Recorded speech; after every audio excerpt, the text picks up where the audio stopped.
I'm gonna go ahead and grab some of my marbling paints. I found that the first color that you put in shows a lot. So this is very precise.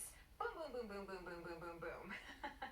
You just sort of have fun and throw it in. Now there is a slight alcohol kind of smell when you do this. So you're gonna go ahead and use this in a well-ventilated area, and you'll notice, of course, that I'm using gloves as well. Now, how precise do you need to be? Well, you don't really need to be that precise. It's mostly just about having fun. Now, another question that people ask me all the time is, can you use any paint for this? And the answer is you need to use a paint that's specifically for marbling on tap water. Otherwise, it won't float. As you can see here on the surface, it's floating.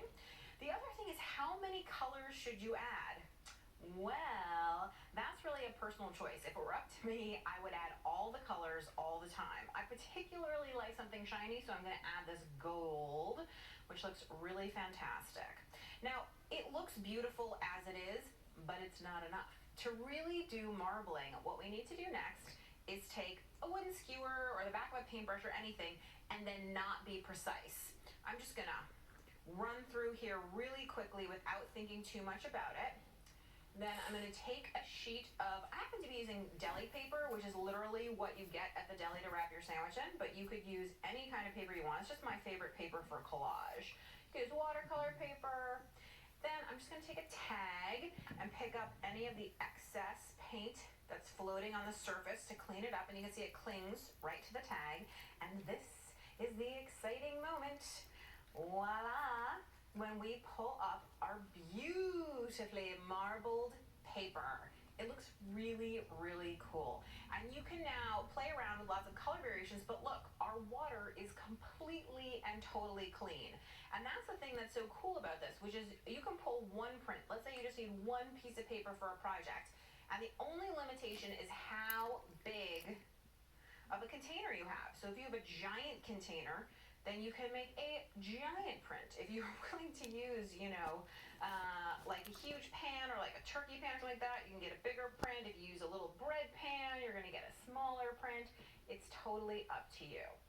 So now, we are gonna just keep adding colors. You wanna work fast, that's the other thing. If you wait too long, the paint kind of stiffens up on the surface, so you don't wanna think about it too much. You just really want to go. And again, here, boom, boom, boom, boom, boom. Don't think too much about how that's happening. Just do it. And then once more, let's grab some paper and throw it down on here. But now, instead of putting a tag through this excess, how about taking a button? So I'm just gonna drop my button, make sure it makes contact. I can actually probably fit a few buttons there. And then I'm just gonna make sure that the paper has made contact. Don't be afraid to get in there. Get in there with your hands. And now we're gonna pull it up, and I have my beautifully marbled paper right there. Really cool looking. And then I'm also gonna have fabulous marbled buttons, which is just really, really awesome. So of course it's not just paper, plastic. How about marbling some wood? So let's go ahead and do that. We're gonna shake it out. And you can try different color combinations. If you're more of a monochromatic person and you wanna really stick to like warm colors. So let's do this one all warm colors. So red, gold, and that's a generally good thing to do when you're mixing colors, is to think about color families. What sort of goes together? We don't have an orange, but white can go either way. So we'll put it into that family right there. And white is nice when you're marbling on a dark surface. So again, I'm gonna drag through there. And again, sort of haphazardly, just having a good time. And then I have a couple different wood pieces. So I'm gonna go ahead and just place it in,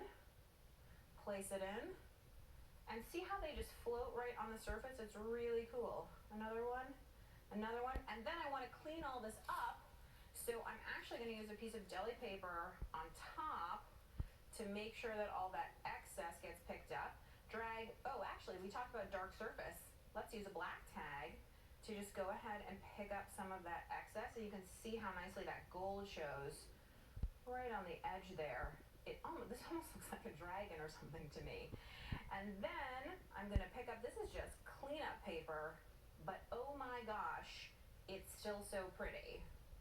And then our wood pieces, I love it. And not just because it's a heart. But you can see how cool this is. The wood still shows through in the parts that don't have anything. It really looks awesome. So I'm gonna move this aside.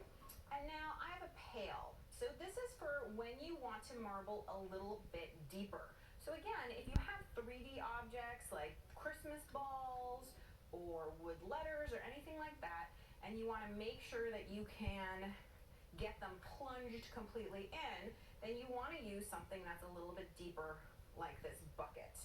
And this is a great use for yogurt containers and all kinds of things that you're upcycling. So again, I'm just shaking everything in. Now what I'm using here is I'm using some plastic mason jars, and I'm just gonna swirl this around. Now I have measured the water, so it will only come up halfway on the mason jar because that's all I want. So I'm simply going to push the mason jar into the water. Then I'm gonna use my tag, clean up all the excess paint on out of there, just around there, and you can see it goes back to being just plain tap water pretty quickly. Pull out the mason jar, and how fantastic does that look? Now, you can see that I've just put some little tea lights into my mason jars. It's a great centerpiece, table decoration for a party, for a wedding, for anything like that. You can marble all kinds of things. I've marbled rocks. These are literally just rocks I picked up on the beach and marbled